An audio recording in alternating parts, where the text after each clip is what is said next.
I want to explain more and be honest with you. I am working in Canelo and Crawford card. And I want this fight. Maligayang pagbabalik mga Brad, Wilkie TV po. General Sports Entertainment ng Saudi na si Turki Al-Sheikh may matinding mensahe mga Brad para kay Honda at Inoue at may napakalaking plano po para sa mundo ng boxing.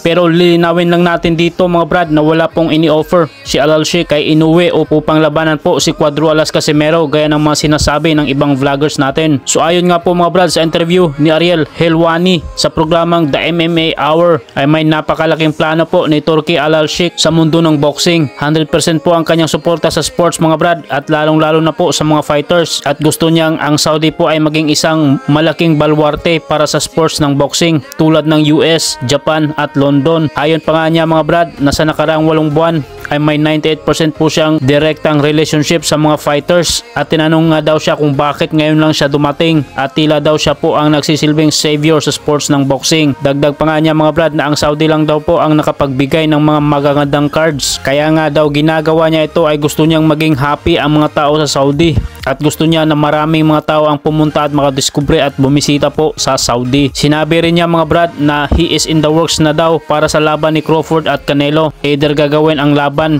last quarter ng 2025 or sa middle of 2025 at gusto niyang gawin ito sa US dahil gusto niya ng mas malaking stadium at pay-per-view at sana lang daw mga Brad ay walang hahadlang po sa kanyang plano galing sa mga promoter or sa mga belts o sanctioning bodies. At the end of the day daw mga Brad, if we want it, we will deliver it. Tinanong din siya mga Brad if kung may dream fight siya na gusto niyang maisakatuparan at sinabi niya na ang Inoue versus Davis daw kung magpang-abot daw sila sa lightweight division at magkaroon ng magandang proposal, we will deliver it daw mga Brad. At may mensahe din siya para sa promoter ni Inoue na si Honda na wag daw itago at ganapin lahat ng laban ni Inoue sa Japan. Dapat daw niyang ilabas si Inoue dalhin sa US, sa London o sa Saudi para mas makilala daw sa buong mundo at hindi lang po sa bansang Japan.